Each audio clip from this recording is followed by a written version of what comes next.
सावन सोमवार व्रत कथा।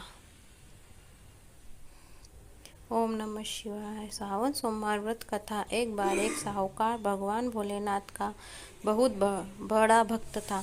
उसके पास बहुत पैसा था, लेकिन उसकी कोई संतान नहीं थी। वह हर रोज भोलेनाथ की पूजा अर्चना करता और शिव जी के समक्ष रोज दीपक भी जलाता। साहूकार की केवल यही इच्छा थी कि उसके घर संतान हो। साहूकार की भक्ति देखकर माँ पार्वती ने भोलेनाथ को कहा, आपका यह भक्त दुखी है, आपको इसकी इच्छा पूरी करनी चाहिए। भोलेनाथ ने माँ पार्वती को बताया, इसके पास पुत्र नहीं है और यही इसका दुख है। माँ पार्वती के कहने पर भोलेनाथ ने माँ पार्वती को बताया कि साहूकार के भाग्य में पुत्र योग नहीं है। अगर साहूकार को पुत्र का वरदान मिल भी गया तो उसका पुत्र केवल 12 वर्ष तक ही जीवित रहेगा। साहूकार ने सभी बातें सुन रहा था। साहूकार को ना खुशी हुई ना गम। वो पहले की तरह पूजा पाठ करता रहा। एक दिन उसकी पत्नी ने एक बालक को जन्म दिया। उसके परिवार को जश्न का माहौल था, लेकिन साहूकार पहले की तरह ना खुश था ना दुखी।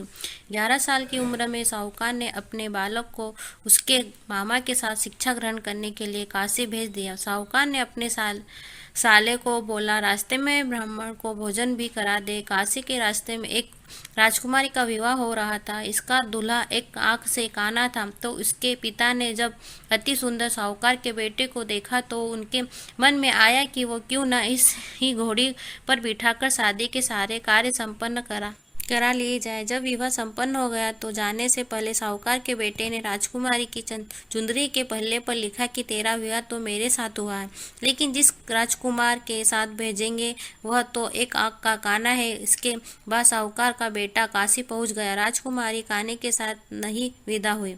एक दिन काशी में यज्ञ के दौरान भांजा बहुत देर तक बाहर नहीं आया, तो मामा ने अंदर जाकर देखा तो भांजे के प्राण निकल चुके थे।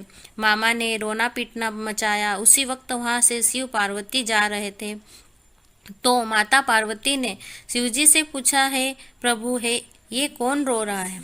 तभी उन्हें पता चलता है कि यह तो भोलेनाथ के आशीर्वाद से जन्मा साहूकार का पुत्र है। तब माता पार्वती ने कहा, स्वामी इसे जीवित कर दे, अन्यथा रोते रोते इसके माता पिता के प्राण निकल जाएंगे। तब भोलेनाथ ने कहा कि हे पार्वती, इसकी आयु इतनी ही थी सो वह भोग चुका है। लेकिन माँ के बार बार कहने पर भोलेनाथ ने उसे जीवित कर दिया। लड़का ओम नमः शिवाय करते हुए ही जी उठा और मामा भांजे दोनों ने ईश्वर को धन्यवाद दिया और अपनी नगरी की ओर लौटे। रास्ते में वही नगर पड़ा और राजकुमारी ने उन्हें पहचान लिया।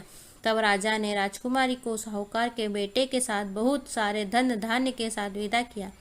इसके बाद वो अपने गांव पहुंचे, जहां साहूकार अपने बेटे देखकर बहुत खुश हुआ। उसी रात साहूकार को स्वप्न ने शिवजी ने दर्शन दिया और कहा कि तुम्हारे पूजन से मैं प्रसन्न हुआ। इसी प्रकार जो भी व्यक्ति इस कथा को पढ़ेगा या सुनेगा उसके समस्त दुख दूर हो जाएंगे और मनोवांछित सभी